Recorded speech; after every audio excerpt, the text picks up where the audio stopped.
তবে ভারী বর্ষণ আর উজান থেকে নেমে আসা পাহাড়ি ঢলে নেত্রকোনার নদ নদীর পানিও বাড়ছে। কলমাকান্দা পয়েন্টে উবদাখালী নদীর পানি বিপদ সীমার 11 সেন্টিমিটার উপর দিয়ে প্রবাহিত হলেও এখন পর্যন্ত বন্যা পরিস্থিতি সৃষ্টি হয়নি।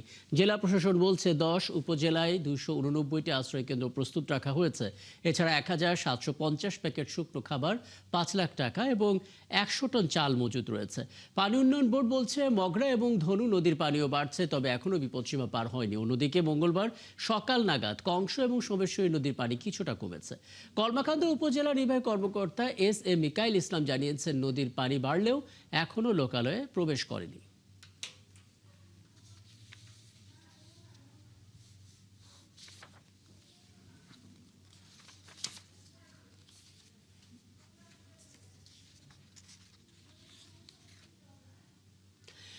এ পর্যায়ে আমরা সুনামগঞ্জ এবং একই সঙ্গে নেত্রকোনার খবর নিতে চাই। নেত্রকোনা থেকে যুক্ত হচ্ছে সহকর্মী মির্জা হৃদয় সাগর এবং সুনামগঞ্জ থেকে শহীদ নূর আহমেদ। দুজনকে স্বাগত জানাচ্ছি। মির্জা হৃদয়, নেত্রকোনার ক্ষেত্রে একটা সুখবর আছে যে এখন পর্যন্ত আসলে বন্যা পরিস্থিতির সৃষ্টি হয়নি, কিন্তু বেশ 289টি আশ্রয় কেন্দ্র প্রস্তুত রাখা হয়েছে আশঙ্কা থেকে। একটু বলবেন আসলে কি পরিস্থিতি আপনি দেখছেন এখন পর্যন্ত, আসলে কোন কোন এলাকা কিছুটা হলেও প্লাবিত হয়েছে এবং তাদের কাছে ত্রাণ পৌঁছাতে কোনো রকমের সংকট পৌঁছাচ্ছে, মানে সহজ হচ্ছে কিনা একটু জানাবেন আমাদেরকে। হৃদয়।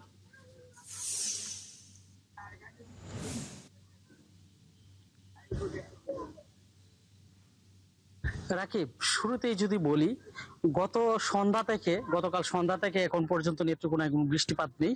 বৃষ্টিপাত না থাকায় বন্যার সংখ্যা অনেকটাই কেটে গেছে। তবে স্থানীয়রা বলছে যে যদি আর কয়েকদিন বা 2-3 দিন বৃষ্টিপাত না থাকে তাহলে যে নদীর পানি আছে, নদীর পানি কিছুটা কমে যাবে। কমে গেলে বন্যার সংখ্যা পুরোপুরি কেটে যাবে। তবে আরেকটি বিষয়, জেলা প্রশাসনের সাথে আমরা কথা বলেছিলাম। জেলা প্রশাসন যেটি জানিয়েছে যে যে অঞ্চলগুলো বন্যা ঝুঁকিপূর্ণ রয়েছে এই অঞ্চলগুলোতে ইতিমধ্যে বন্যা মোকাবেলার জন্য বা দুর্যোগ মোকাবেলার জন্য প্রস্তুতিমূলক টিম প্রস্তুত করা হয়েছিল।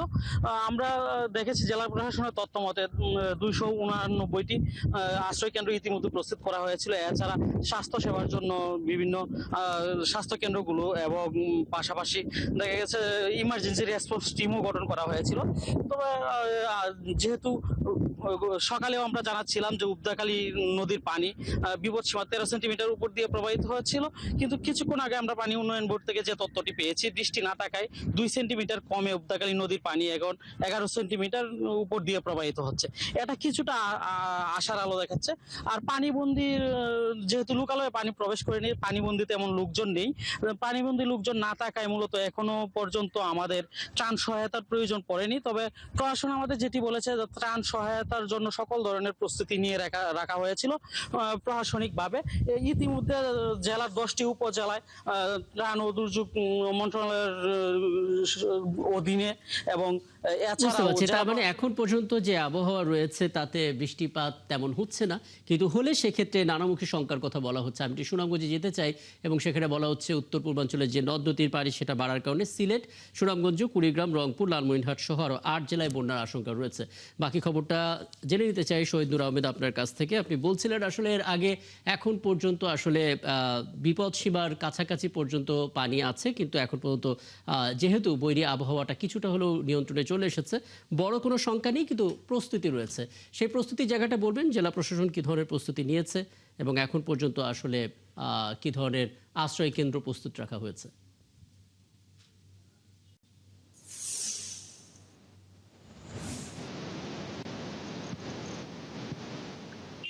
রাকিব, ধন্যবাদ আপনাকে। দেখুন, আবহাওয়া অফিস থেকে যেমনটা বন্যার আশঙ্কা করা হয়েছিল, কিন্তু এখনো পর্যন্ত সেই ধরনের নেতিবাচক পরিস্থিতি তৈরি হয়নি। যদিও সুনামগঞ্জে সুরমা নদীর পানি 2টি পয়েন্টে গতকাল পর্যন্ত বিপদসীমার কাছাকাছি ছিল, কিন্তু গতকালকে থেকে আজ রাতে বৃষ্টিপাত না হওয়ার কারণে কিন্তু সুরমা নদীর পানি কমেছে এবং ভাটির দিকে পানি কিন্তু আসলে অগ্রসর হচ্ছে। উজান থেকে যে পানি আসছিল সেটি ভাটির দিকে যাচ্ছে।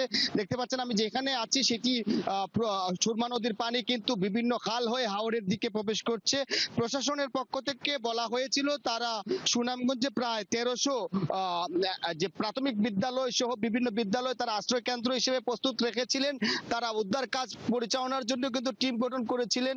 অর্থাৎ বন্যা মোকাবেলার জন্য যে ধরনের প্রস্তুতি নেওয়ার কথা নৌযান থেকে শুরু করে ত্রাণ সহায়তা সবকিছুই আসলে নেওয়া হয়েছিল, কিন্তু এখন পর্যন্ত যেহেতু প্রশাসনের পক্ষ থেকে এবং পানি উন্নয়ন বোর্ড একটু আগেও জানিয়েছে যে সুনামগঞ্জে যতগুলো পয়েন্ট রয়েছে সবগুলোতে পানি উন্নতি করছে, অর্থাৎ হ্রাস পাচ্ছে। এতে বন্যা পরিস্থিতির আশঙ্কা ছিল সেটি কেটে যাচ্ছে। এই কারণে তারা সাধারণ কেউ উদ্বিগ্ন না হওয়ার জন্যই পরামর্শ দিয়েছেন। যদি বন্যা পরিস্থিতি তৈরি না হয় তাহলে মানুষের উদ্বেগ উৎকণ্ঠা কমবে এবং আবহাওয়া অনুকূলে আসবে, এমনটাই জানিয়েছে পানি উন্নয়ন বোর্ড। রাকিব, অনেক ধন্যবাদ শহীদুর আহমেদ এবং একই সঙ্গে মির্জা হৃদয় সাগর সুনামগঞ্জ নেত্রকোনা খবরটা জানিয়ে দেওয়ার জন্য।